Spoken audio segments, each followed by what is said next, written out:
محبوب کے غلاموں کو یہ حکم ارشاد فرمایا ہے کہ وہ والدین کے ساتھ حسن سلوک کریں، ان کے ساتھ اچھا برتاؤ کریں، یہ حکم ربی ہے۔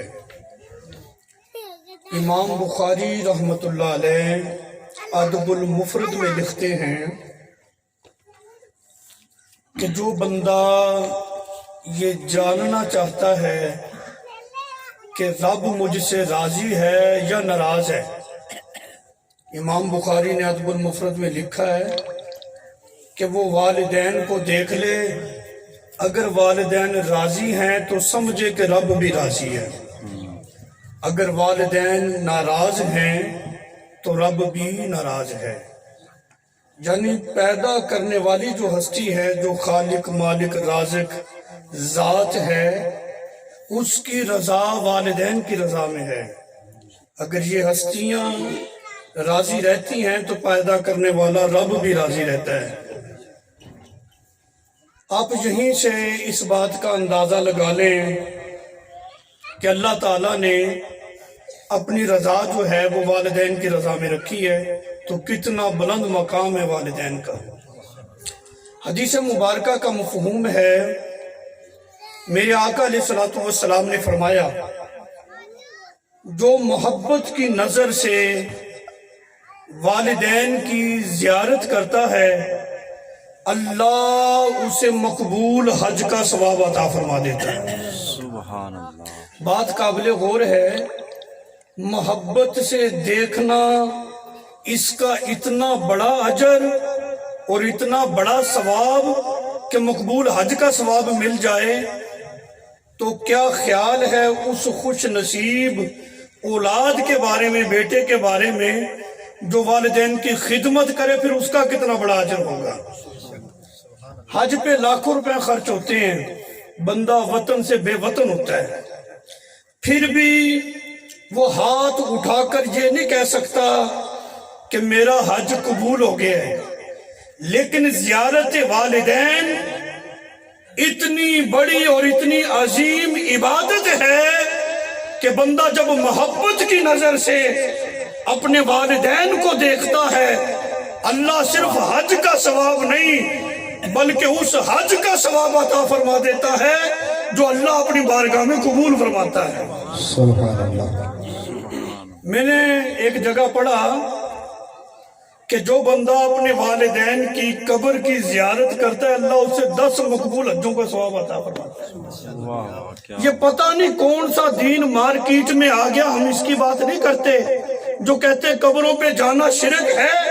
میں تو اس دین کی بات کر رہا ہوں جس دین کا منشا، جس دین کے اندر تربیت یہ کی گئی ہے، والدین گھر میں ہیں تو ان کی زیارت کرو تو رب حج کا ثواب دیتا ہے، اگر وہ قبرستان منتقل ہو گئی ہیں، ان کی قبر کی زیارت کی جائے تو اللہ 10 حجوں کا ثواب عطا فرماتا ہے۔ واہ واہ واہ، کیا بات۔ پتہ نہیں شرک کہاں سے آیا ہے۔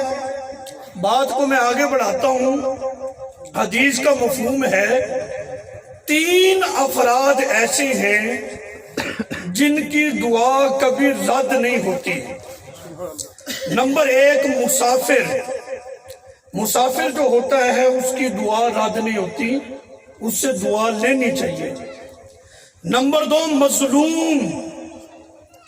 مظلوم کی دعا بھی کبھی رد نہیں ہوتی، اس لیے کہا جاتا ہے کہ مظلوم کی آہ سے بچو، مظلوم کی دعا سے بھی بچو۔ نمبر 3 میرے آقا علیہ الصلوۃ والسلام کا فرمان ہے، نبی پاک علیہ الصلوۃ والسلام نے فرمایا، باپ کی دعا اولاد کے حق میں اور باپ کی بد دعا اللہ کبھی بھی رد نہیں فرماتا، سبحان اللہ۔ اللہ اکبر۔ اس کو رب قبول ہی کرتا ہے۔ تو جب بھی کوئی پریشانی ہو، کوئی کاروباری معاملات بن جائیں، جو بھی ہو، سب سے بڑا مرشد بندے کے گھر میں موجود ہوتا ہے۔ 2 پیر تو گھر میں ہی ہے نا، ایک ماں کی صورت میں اور دوسرا باپ کی صورت میں۔ تو اولاد کو چاہیے سر جھکا کے اپنے باپ کے قدموں میں حاضر ہو جائے، عرض کرے ابا جی آپ میرے لیے دعا کر دیں، رب کرم فرما دے گا۔ واہ واہ کیوں اس بات کی سند میرے آقا علیہ الصلوۃ والسلام نے ارشاد فرمائی کہ جب باپ اولاد کے بارے میں دعا کرتا ہے نا تو اللہ اس کو رد نہیں کرتا، قبول کر لیتا ہے۔ تو یہ قبلہ خادم حسین رضوی صاحب بڑی خوبصورت بات ارشاد فرمایا کرتے تھے۔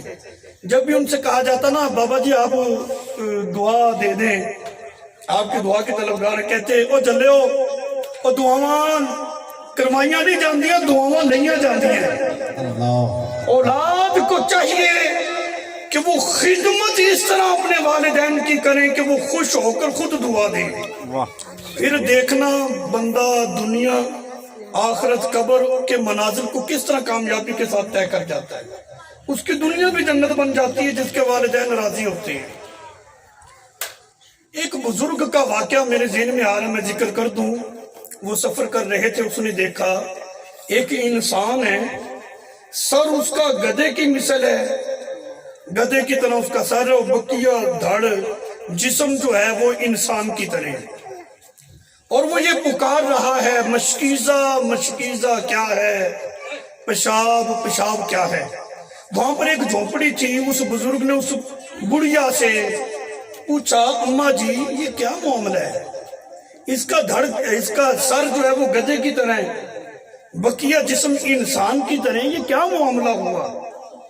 وہ بڑھیا کہنے لگی بد نصیبی سے یہ میرا ہی بیٹا ہے، یہ جو کہہ رہا ہے نا مشکیزہ مشکیزہ کیا ہے، دراصل ایک آدمی پیاس کی شدت سے نڈھال تھا، اس میرے بیٹے نے اسے مشکیزہ دکھایا، وہ پانی کی طلب میں جب قریب آیا، اس نے ہاتھ آگے کیے تو اس نے خالی مشکیزہ ہاتھ پہ ڈال دیا، ہنسنے لگا۔ تو یہ جب سے اس طرح کر رہا ہے اس کو سزا ملی ہوئی ہے اللہ کی طرف سے۔ اور جو یہ کہتا ہے نا پیشاب پیشاب کیا ہے، کہتے ہیں کھڑا ہو کر پیشاب کرتا تھا، میں اس کو سمجھاتی، اس کی تربیت کرتی، تو یہ کہتا تو کیا گدھے کی طرح بھونکتی رہتی ہے، بولتی رہتی ہے۔ تو اس بے ادبی کی وجہ سے اس کا سر گدھے کا بن گیا، بقیہ جسم انسان کا ہے۔ تو میں کہتا ہوں والدین کی جو بے ادبی ہوتی ہے انسان کو کہیں کا نہیں چھوڑتی۔ ہم سب کو بھی اپنا محاسبہ کرنا چاہیے اور دیکھنا چاہیے کہ کہیں ہم نے اپنے بزرگوں کی والدین کی کوئی بے ادبی تو نہیں کی۔ اگر ہو گئی ہے تو اس میں شرم محسوس نہیں کرنی چاہیے، معافی مانگ لینی چاہیے۔ علامہ بدر الدین عینی حنفی عمدۃ القاری شرح بخاری کے اندر اس روایت کو نقل کرتے ہیں۔ آپ فرماتے ہیں کہ ایک آدمی نے کریم آقا علیہ الصلوۃ والسلام کی بارگاہ میں عرض کی، یا رسول اللہ صلی اللہ علیہ وسلم، میں نے منت مانی تھی کہ میرا فلاں کام ہو جائے، میں کعبے کی چوکھٹ کو بوسہ دوں گا۔ اب کام تو ہو گیا ہے، میں کمزور ہوں، غریب ہوں، جا نہیں سکتا۔ میرے آقا علیہ الصلوۃ والسلام نے فرمایا یہ بتا تیری والدہ زندہ ہے؟ عرض کی حضور ہاں وہ تو زندہ ہے۔ فرمایا جا اپنی ماں کے قدموں کا بوسہ لے لے اور سمجھ لینا تو نے کعبے کی چوکھٹ کو چوم لیا ہے۔ یہ مقام ہے والدین کا۔ میرے آقا علیہ الصلوۃ والسلام نے پوری ذمہ داری سے بات کر رہا ہوں، عمدۃ القاری شرح بخاری میں روایت موجود نہ ہو، میں مجرم ہوں۔ میرے آقا علیہ الصلوۃ والسلام نے فرمایا جا ماں کے قدموں کا بوسہ لے، جان لینا کعبے کی چوکھٹ کو چوم لیا ہے۔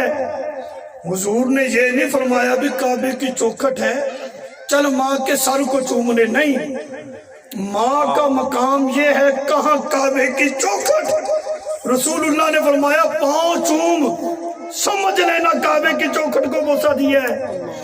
بعض لوگوں کو نا بڑی تکلیف ہو جاتی ہے، جی کعبے کی بڑی شان ہے، ذرا جذباتی نہ ہوا کرو۔ میں نے کہا جذباتی ہونا اس وقت بنتا ہے جب میری بات ہو، یہ تو رسول اللہ کا فرمان ہے، اور تو یہیں پہ گھبرا گیا۔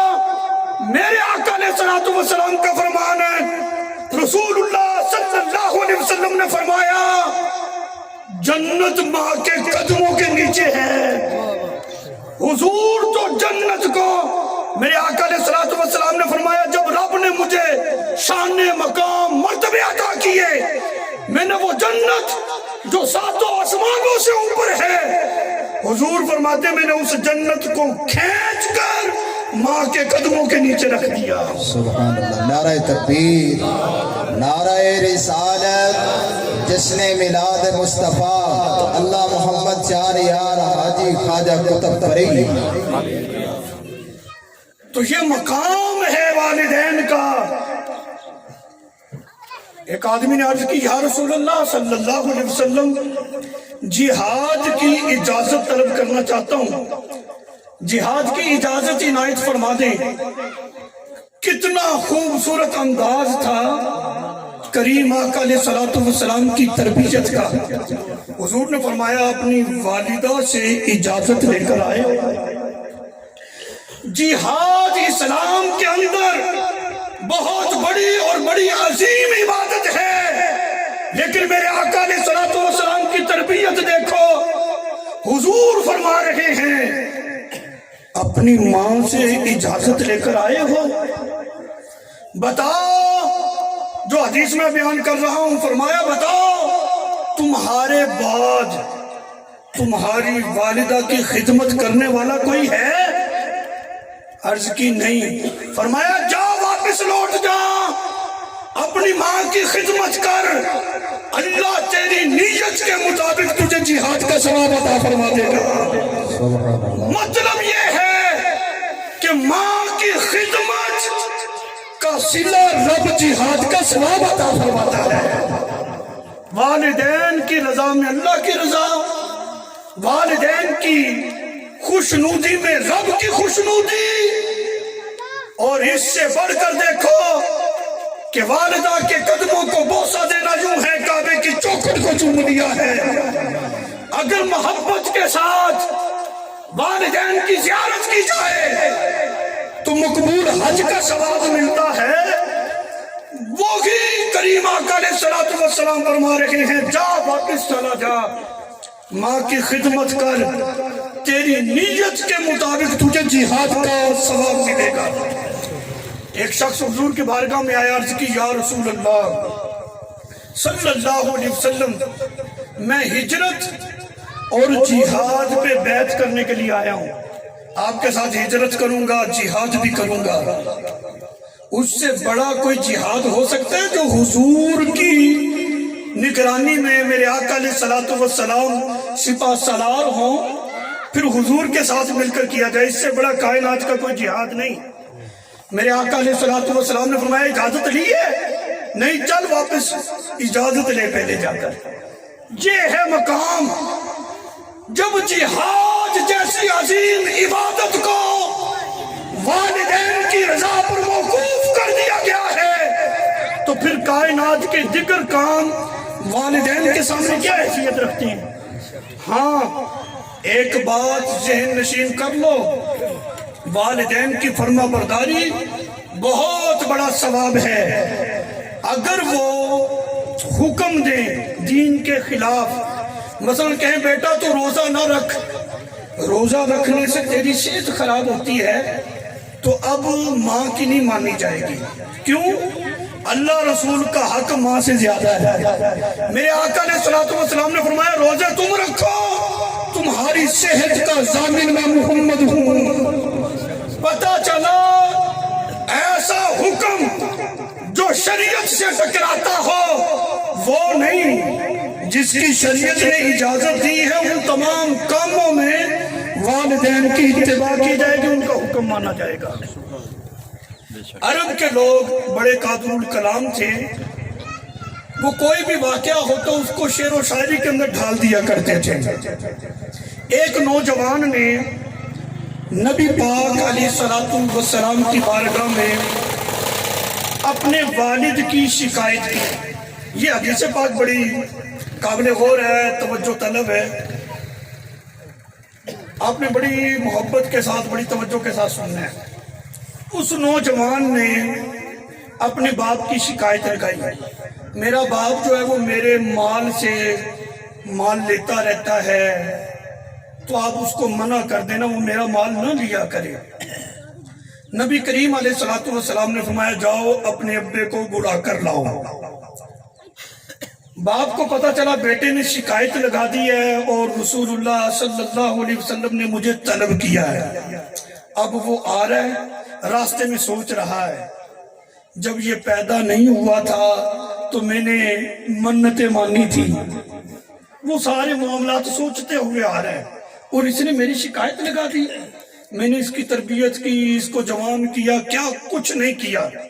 سوچتا ہوا جب حضور کی بارگاہ میں آیا نا، سرکار کی نظر تو وہ ہے حضور عرش فرش پہ ہوں تو عرش کو دیکھ لیتے ہیں، اپنے غلاموں کے دلوں کو خیالات جو ہیں غلاموں کے دلوں میں ان کو معلوم کیسے نہیں کر سکتے۔ میرے آقا علیہ الصلوۃ والسلام نے فرمایا بات چیت بعد میں ہوگی، پہلے جو کچھ تم راستے میں سوچتے ہوئے آئے ہو نا، یہاں کھڑے ہو جاؤ، وہ ساری چیزیں ذکر کرو۔ وہ کھڑا ہو گیا، اب اس نے وہ ساری چیزیں جو سوچتا ہوا آ رہا تھا وہ شعر و شاعری کے اندر اس کو ذکر کرنا شروع کر دیا۔ عرض کی یا رسول اللہ صلی اللہ علیہ وسلم جب یہ پیدا نہیں ہوا تھا، مفہوم عرض کر رہا ہوں، میں نے منتیں مانی، جب پیدا ہو گیا تو اس کی چھوٹی چھوٹی فرمائشوں پر، اس کی چھوٹی چھوٹی خواہشات پر میں نے اپنی زندگی داؤ پر لگائی اور یہ سوچا تھا یہ بڑا ہو کر ہمارے بڑھاپے میں ہمارا سہارا بنے گا۔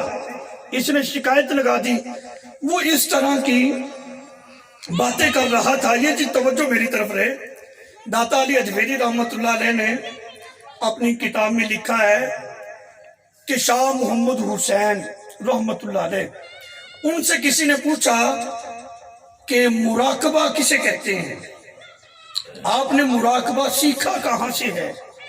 آپ نے بڑا خوبصورت جواب دیا، کہنے لگے شاہ صاحب محمد حسین شاہ صاحب کہنے لگے میں نے مراقبہ بلی سے سیکھا ہے۔ بلی سے؟ کہتے کیسے؟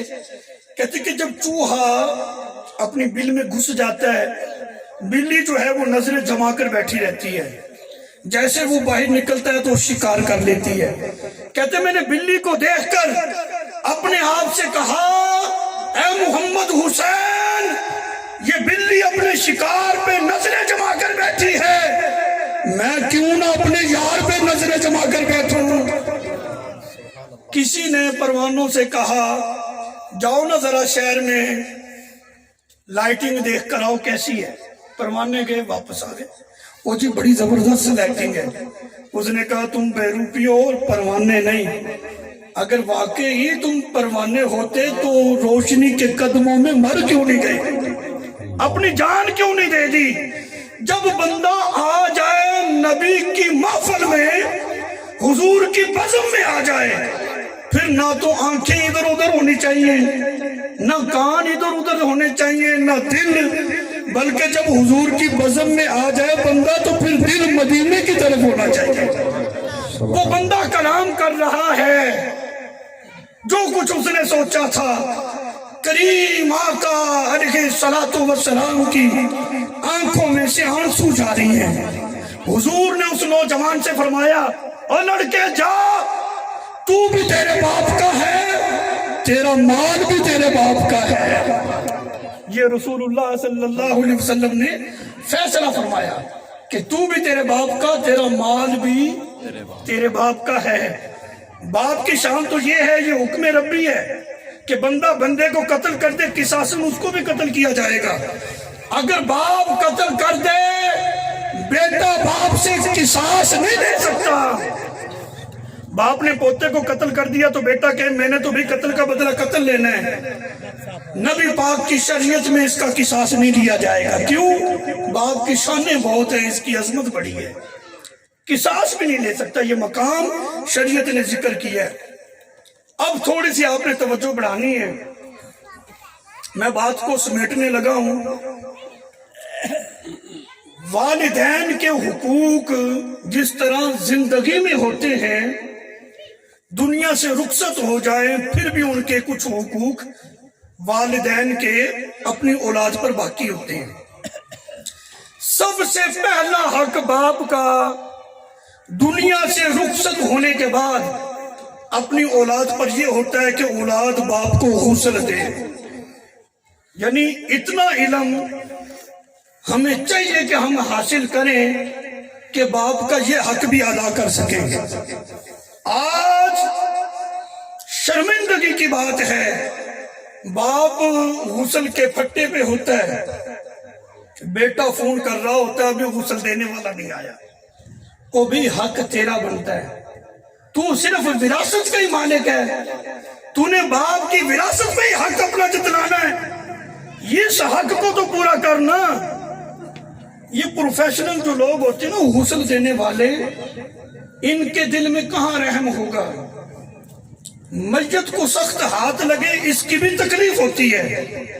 اگر بیٹا باپ کو غسل دے دل میں رحم ہوگا کہ نہیں یہ میرا باپ ہے.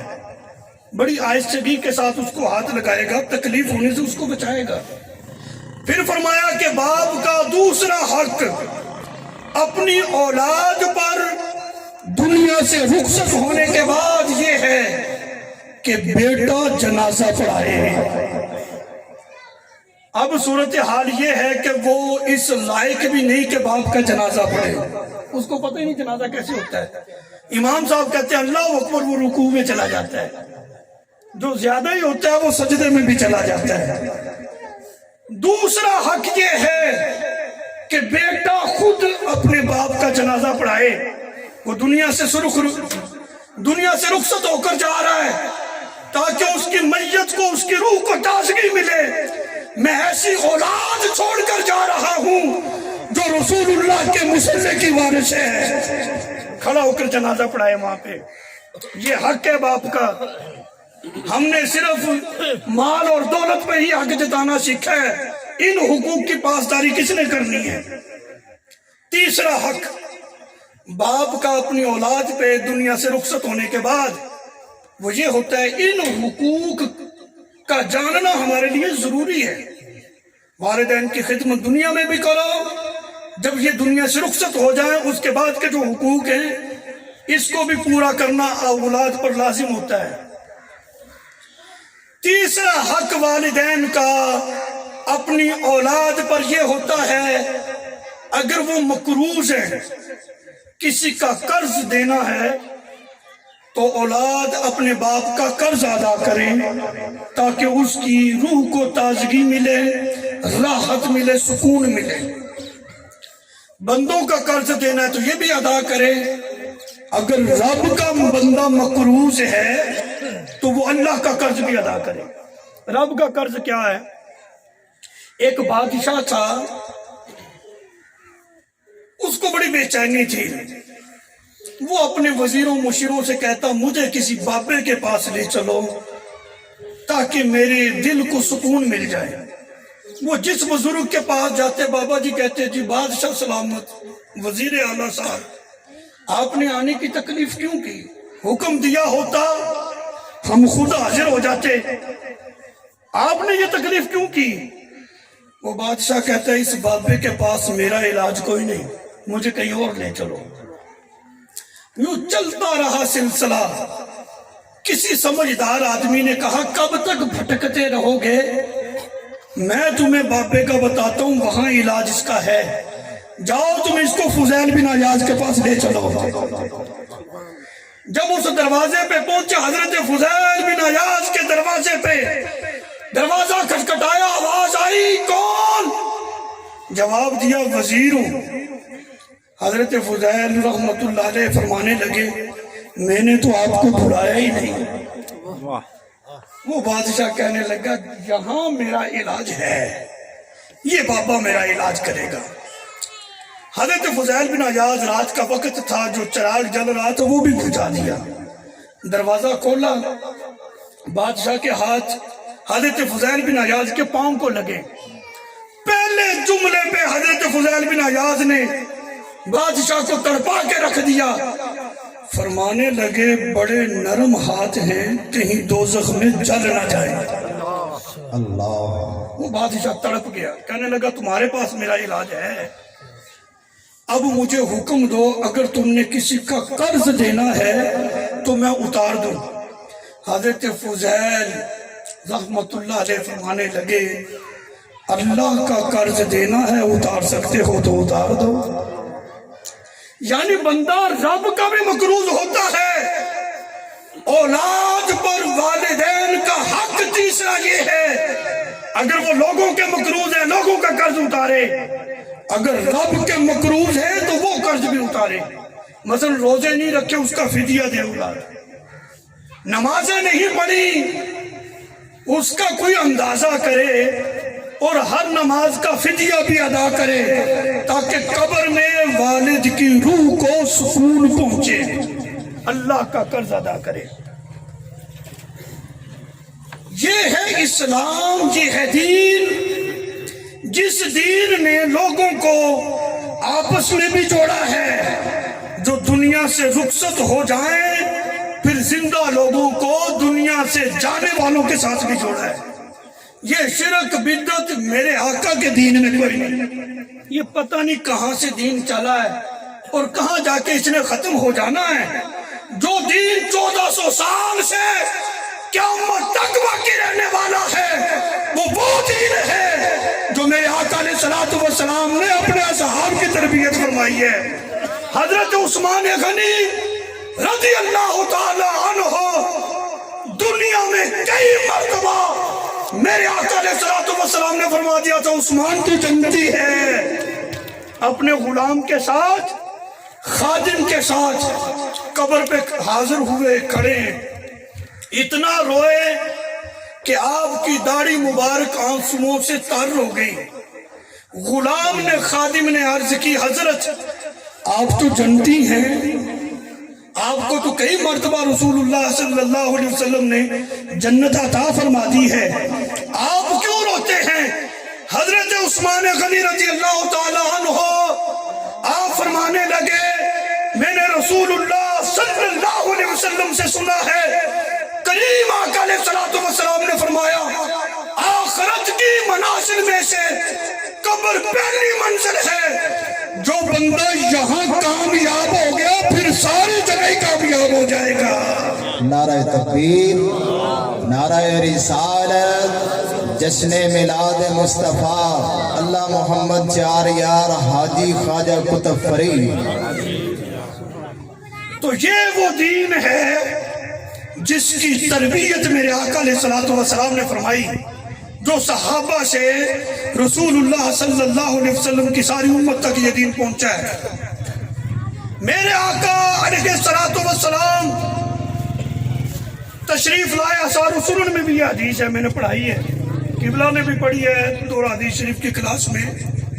حدیث پاک ہے میرے آقا علیہ الصلوۃ والسلام جا رہے تھے، اتنی معروف روایت ہے اگر قبروں پہ جانا شرک ہی ہوتا تو حضور علیہ الصلوۃ والسلام کیوں تشریف لے جاتے؟ حضور علیہ الصلوۃ والسلام کھڑے ہو گئے، فرمایا جاؤ درخت کی شاخ لے کر آؤ، دو حصے کر کے ان دونوں قبروں پہ رکھ دیے۔ جب پوچھا گیا یا رسول اللہ صلی اللہ علیہ وسلم ایسا آپ نے کیوں کیا؟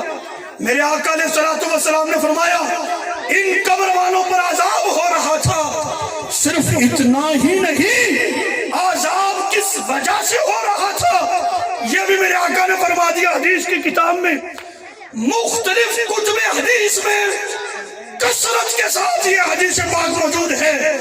فرمایا ان میں سے ایک چگلی کھاتا تھا، دوسرا پیشاب کے چھینٹوں سے نہیں بچتا تھا۔